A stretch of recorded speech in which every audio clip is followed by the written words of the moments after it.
we go. Oh, yeah.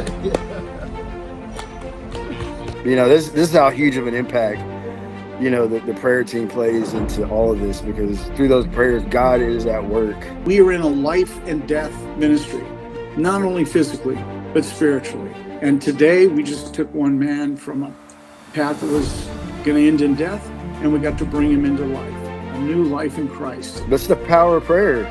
Lives are being changed. Lives are, guys are going from wanting to blow their head off to accepting Christ in such a short amount of time. Almost 50% of the operators that we have come to us are suicidal.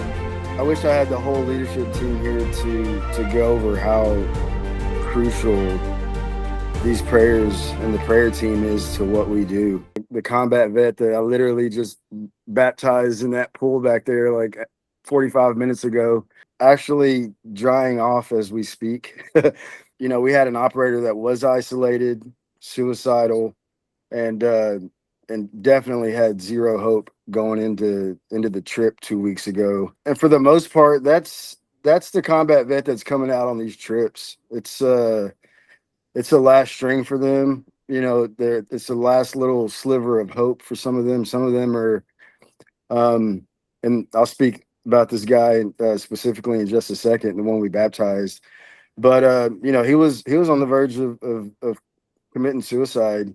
He told us in his own words that he was ready to suck star to 45. Marriage is in shambles, relationship with his kids is just not going well. And those are the people, those are the men, the warriors that we're going after. Like that's the guy we want in our program. It was for everyone except for one of the operators. So 7 of the operators that came on this trip, it's the first time they've ever done anything with the veterans organization. So they were, that made them even more nervous and just kind of not having an understanding of what was going to take place on this trip.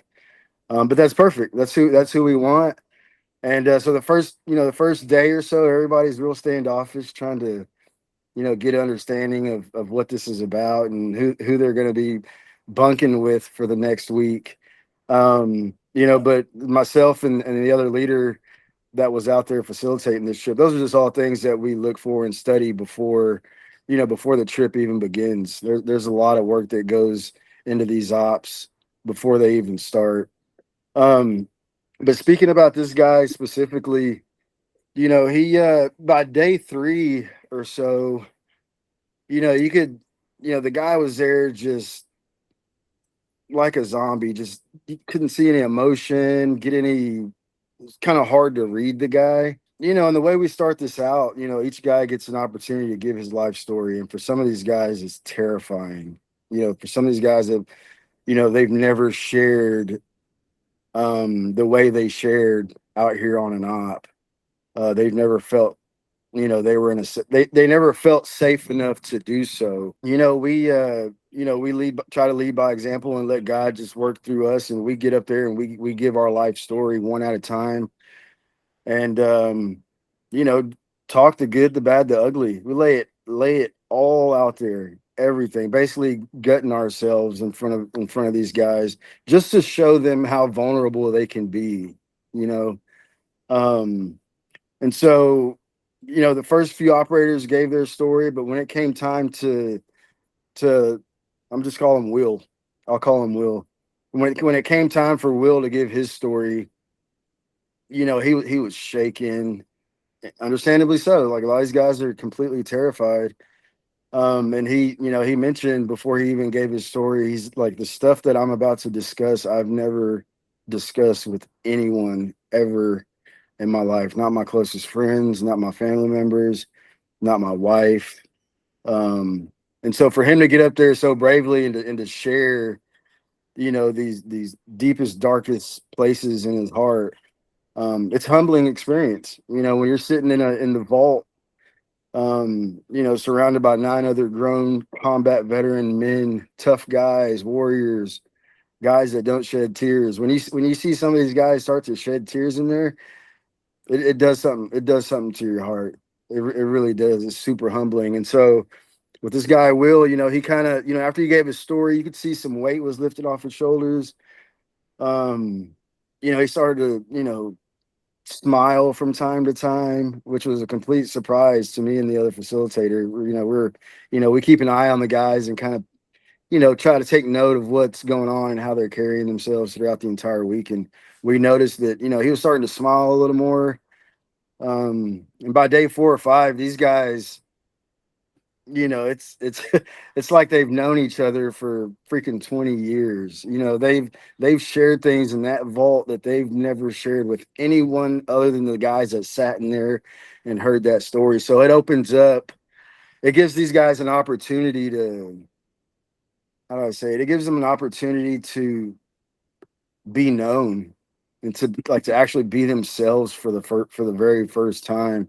And it creates a bond. When you see grown men sharing these experiences, whether they're discussing their marriage or the relationship with their kids or just anything, it does something to you. And so by day 4 or 5, like I said, these guys are acting like they've known each other for 20 years. I mean, it's amazing to see what God can do in such a short amount of time. And there towards the end of the op, we always, we go through this part we call saved rounds. We give the guys, one last opportunity to just share something that maybe they didn't have the courage to share when they gave their story, or they didn't know if they were going to be judged, so maybe they left that part out of their story. But by this time, the saved rounds is so crucial. It's so crucial because by this time, these guys have opened up, their hearts have been softened over, this time that we spent together out in God's beautiful nature. That the guys raise their hand, they step up and they get in there and they say, there is something that I left out of my story, and it's and some of the stuff that they share, it might be hard for one to listen to, but they're definitely in a safe place to share what it is that they were holding on to. And we want them to do that because we don't want them to get on that plane and regret not sharing something that they wish they would have, because they might not ever get that type of opportunity again in their lives to be in a safe enough space to share some of the darkest parts of their lives. And so we always remind them, like, we don't want you to take that home with you. We don't want you to get on that plane, take it back home. We don't want you to take that back into your house, in there with your wife and with your kids. Leave it here. We'll take a minute. And if anyone wants to share, please do. If no one wants to, that's totally fine as well. And the 3 or 4 of them on this op did exactly that. And we had this guy, Will, that I've been discussing. Did you want to share something, Jeff, real quick? Yeah, just Go ahead. we want you to get more and more familiar to the inside of the operation that JB's going to. And when we go through this, sometimes we may use some language or things. So just a little clarification. An op is one of our programs. It's 6 days long. We have one going on right now in Montana. Mm-hmm. Just prior to that, we had an op or a program in North Carolina that JB headed up and ran. He's one of our senior facilitators. In with Aaron, there are 10 people total, 8 operators and 2 facilitators. Of all of our facilitation team, all of us have not only been suicidal, I've been suicidal personally twice, but we've also gone through extensive training in what is called assist training. So you actually go through the process of learning how to handle somebody that's standing on a bridge or doing something and they're in crisis. And what JB is referring to, almost 50% of the operators that we have come to us are suicidal. And occasionally some, in his case, this guy was in crisis right up to the day he was getting on the plane. Mm-hmm. And we've had some where we hand carry in, which would never be able to happen if we hadn't had all the training, couldn't safely for them and for us bring somebody into that. It's a very dark place. So just to give you a little context and remind you again that as you listen to this, JB refers to the vault. that's our program. And when we get into mode, we start talking about it because we're living in it. But when we bring those 8 guys and 10 guys and we're in the program, we introduce them to the program by telling them, welcome to the vault. And if you have a vault at home, you control, you put everything in, you take everything out. Now this is our vault. Wild Ops is like a vault. And we encourage you to take everything out. But they only do that when the trust is there. And it takes time. We start with our stories. I can't tell you, and the gospel is shared through our leadership's personal stories. JB tells his story, Aaron tells his story, I tell my story. I can't tell you my story from the day I'm born till today without telling you about how I was suicidal, which is when I accepted Jesus Christ. I had a 357 in my hand and I wanted to end it. And that's how I gave my life to Christ. So this is very personal to us. I wish I had the whole leadership team here to go over how crucial these prayers and the prayer team is to what we do, and it 100% leads up to the story that I was given with the combat vet that I literally just baptized in that pool back there like 45 minutes ago.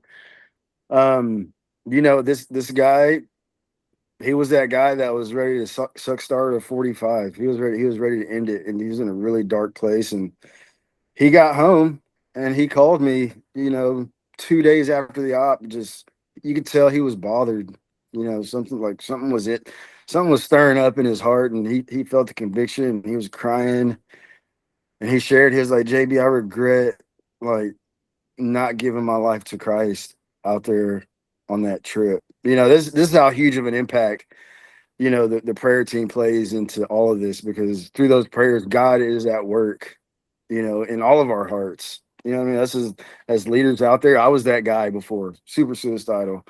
So I told my brother, I was like, look, man, even though we're home, fortunately, he only lives 30 minutes away from me here in Texas. And I told him, I was like, come over to the house. We'll get this thing going. I kind of set up a little meeting like we're having right here with all of his brothers that he was out there on that trip with. They all were all honored to be a part of that and wanted to be a part of that. And I set up, my phone out there on that little phone stand you can see out there by the pool, and he accepted Christ this morning, and all of that is only what God can do. It was a privilege for me to stand next to him in that water. But the prayers, the constant prayers and the bold prayers from our prayer team is what makes these things happen. It's nothing that I can do. It's nothing, that Jeff does or that Matt does. Like, this is what God does. God tells us, here, hold my beer and watch this. And I've seen it. I've been blessed to see it time and time again. And it's just a reminder for me that, if we give God that steering wheel, let him fly the plane, he's going to take us places we never could even imagine. He's done it in my life. And I know there's been, a prayer team praying for me for a really long time. I know Jeff's prayed over me. I can't even count how many times Jeff and his family have prayed for me and my family. But that's the power of prayer. Lives are being changed. Lives are, guys are going from wanting to blow their head off to accepting Christ in such a short amount of time. So the bold prayers, the leadership team here at Wild Ops, we can't thank y'all enough for the bold prayers. And I'd ask that you just continue to be bold and even more bold, and just keep praying these prayers that you're sending our way, because it's changing lives. I'm blessed enough to see it front row. But that's the importance of what our prayer team brings to the table for what we do.